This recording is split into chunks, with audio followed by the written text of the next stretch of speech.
Chất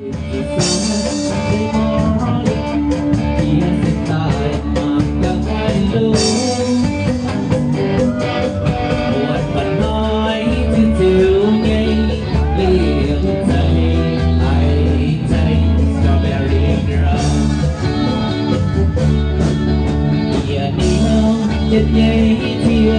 vào chia lo những câu vế bài thầy si như kinh câu hỏi nhàn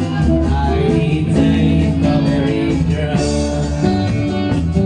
còn ao mình si sơ chân như mai kinh câu kinh câu tan si xiết nhây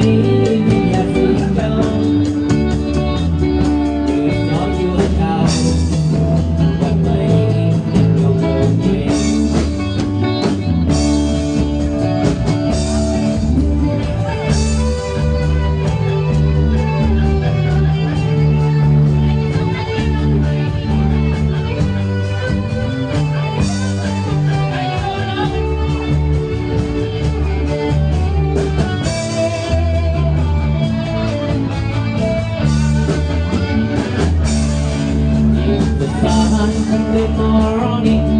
yes, tayo magkakalo. What I'm trying to do bilang say ay chẳng cầu chiều. Iya niyo, kanya'y siya, mahawin siya, talking all day. Like they see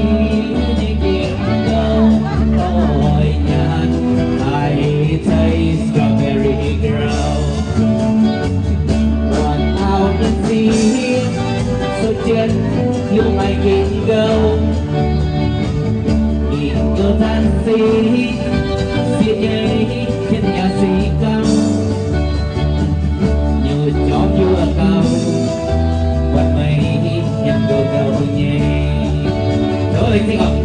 strawberry girl hát qua vùng đầu năm